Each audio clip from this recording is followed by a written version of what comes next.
Hello everyone, happy Saturday or happy whatever day it is when you tune into this video. I hope everyone is having a great day and I'm really excited to share this project with you today. So today I am going to show you how to color in with Copic markers this pumpkin spice coffee and donut scene. If you would like to color in this cute little scene featuring a pumpkin, some leaves, some little donuts on the side, you can make them pumpkin spice or whatever your favorite flavor is. And then we have a little pumpkin spice coffee over there on the right. You can purchase this scene as a digital download or a digital stamp over at my Etsy shop. The link is in the video description below, and this is what that page will look like when you get to it. And the way a digital download works is you'll just go to Etsy, and if you're interested in purchasing that image, you would just select it, and then immediately after you check out, the image becomes available for download, and then you can download it instantly and print it. I print out my images for Copic coloring on Express It blending card. That card fits really, really nicely in an inkjet printer paper tray. You could also use Nina Solar White. I haven't tried that, so I'm not sure how that'll work in a paper tray. You might have to feed it in manually into your printer, but that's basically how the digital downloads work. And the cool thing about a digital download is you can print it in any size that you like. So you could print this out as an 8x11 if you wanted to do like a little home decor painting and maybe frame it and hang it up that way. Or you can, print it as an A2 size card, that's what we have here. Although this might be a little bigger. I think I did this 4x6 for this image here, or you could make it really, really small if you wanted to make a gift tag and do like maybe a 2x3-inch scene. So it's really up to you, and it's super simple to download, and you can then instantly get to work and follow along with me in this tutorial if you're interested. So let's get back to our little Copic illustration here. So for the pumpkin, I started with a base of a nice bright yellow because I want to leave some highlights at the end. And then I just went over behind the ridges of the pumpkins with some darker purple and yellow orange shades. And I'm just going to keep going over the pumpkin again and again with some different orange shades just to get like a nice streaking effect on the pumpkin, so that once the colors start to blend together, they'll start to look like those little ridges or indentations in the pumpkin that give it its characteristic shape. And then to deepen up the curves of the pumpkin, I am going to take a E19, which is a reddish brown color, and start adding some more contouring, I guess, to the pumpkin. And then I'll blend that out with some of my brighter orange shades. You definitely don't need to use as many colors as I'm using here.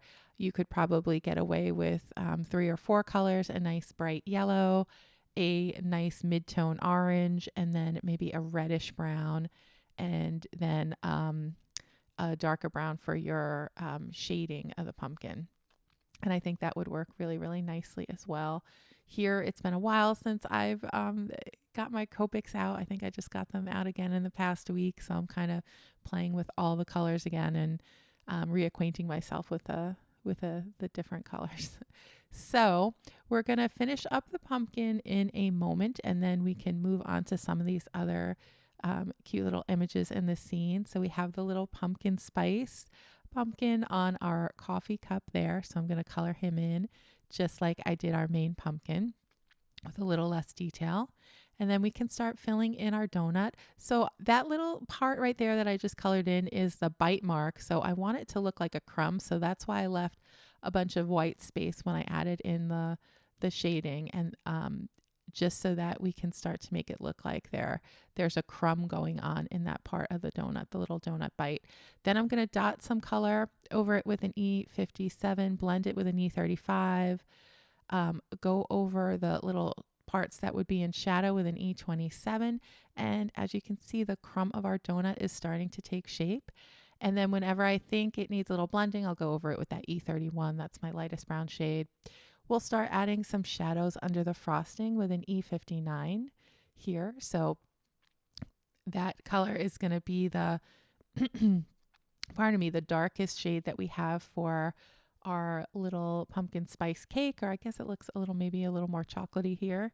And then add in some more contrast with an E29. So I filled in the little donut hole, and then the donut hole on the second donut, it's kind of peeking out from underneath that top donut there. I use my dark E29. Now we're going to move on to the cinnamon sticks for a bit. So I'm going to use some E07, leave some white space so that it looks like we have some highlights coming off of the cinnamon sticks, blend it out with an E17. I think that these E17 and E19 and E08 or E09, they're really, really nice colors for cinnamon stick. It has that really, really deep, vibrant reddish brown. And I'm going to color in the cinnamon sticks on the coffee mug the same. We'll add some contrast here with an E29. That's going to be our darkest shade, I think, that we're going to use on the cinnamon sticks. And then we can move back to our frosting. So I wanted it to look nice and pumpkin spicy. So we're going to start with a base of E21. I kind of just dotted the color on, being sure to leave some white space so we have some highlights and some little dents and indentations in the frosting. And then we're going to use some YR27 to add a little bit more color. I'm going to go right underneath the top donut there, and then the second donut. So like wherever the donut is sitting on another donut, I will have that part be in shadow, if that makes sense. And then on the frosting, I am trying to leave some little areas really, really light so that it looks like we have some highlights, that we have some like indentations in our frosting, so it looks a little lumpy, a little more natural. And I'm just going to keep going over the colors again and again, just using that method. And the colors I'm using here are E99 right now for our darkest shade. And then we have some YR24, which was my midtone for this one. And then I think I used a Y21 or a YR21 for the base of the frosting for our lightest shade.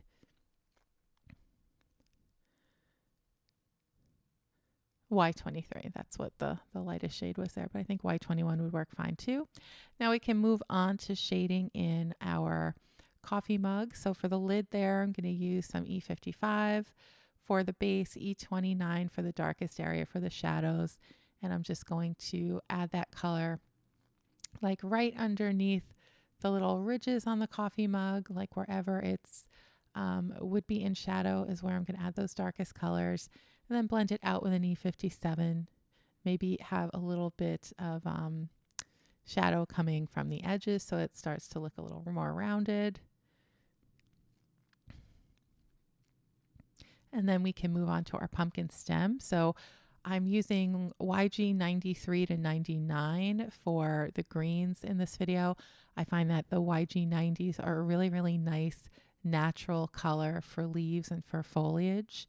And I just thought that that would be a nice contrast to the really, really bright and vibrant colors on the pumpkin, and then on the frosting, and even the donuts themselves are kind of like a vibrant bright brown. So I just wanted to add a little bit of a break for your eyes by using a more muted green here on the stem and on some of the leaves. So we're going to use the YR90s, and then wherever I want a little brightness, I'll add some YG03 and then YG67 just to brighten things up a bit.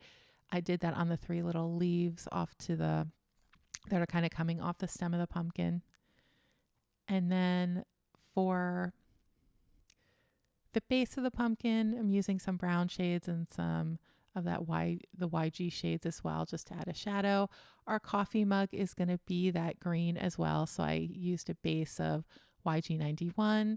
Thought we need a little pop of color, so we're going to have the little band around the coffee mug be turquoise. So I use BG00 or I'm sorry, BG11 and then BG13, I think, for that. But anything close that you have to turquoise would work there. And then we'll start shading our coffee mug. So I'm going to have the shadows coming from the right side. And then making sure that the center part of the coffee mug is nice and light, so that again, we kind of start making it look like it's a rounded shape. And then at this point, I realized that we needed a little bit more shading coming up from the bottom. So I'm going to add some deeper shadows coming from the bottom of that coffee mug by using the YR99 and then blending it in with the other, the lighter yellow green shades. Now we can move on to our leaves. So at this point I was a little tired, so I didn't add as much detail or coloring to the leaves as you could have. I'm just going to color them in with a base of yellow for some of the leaves, and then that E55, that brown color we use for the donuts, and then YG93. So I'm using all the colors we've already used in the scene for the leaves, trying to have a mix of brown and that reddish brown and the yellow gold, and then the yellow green or olive green there. And I'm just going to really use the same colors that we've been using throughout for the leaves.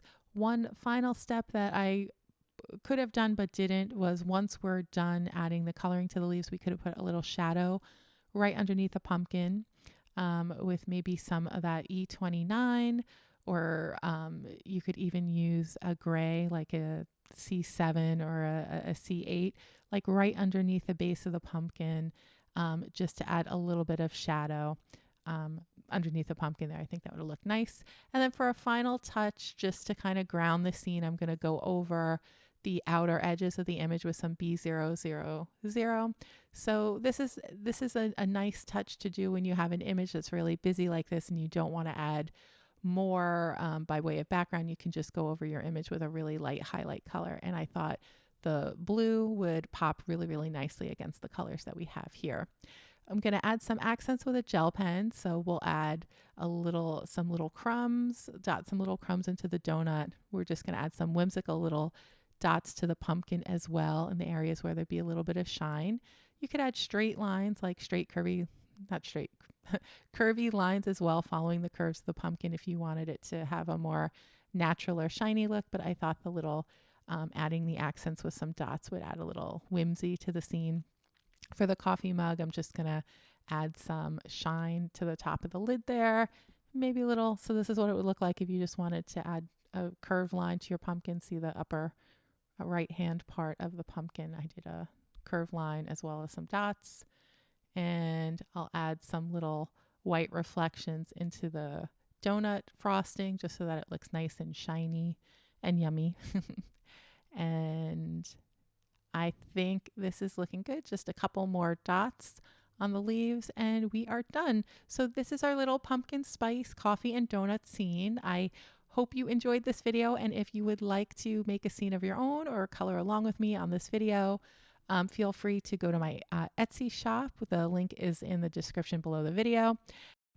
And if you're not already a subscriber to this channel, I would definitely love it if you subscribed so that you can see all the new content that I have coming out this fall.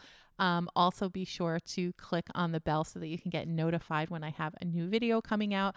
I'm planning on doing lots of projects this fall, including some more of these digital downloads that you can Copic color or watercolor. We'll have a video showing you how to watercolor the scene as well coming up. And I'll also be making different cards using, supplies and the new products from all the card companies that we love. So have a great Saturday, everyone, or great whatever day it is when you tune in. And I will see you again soon with another video.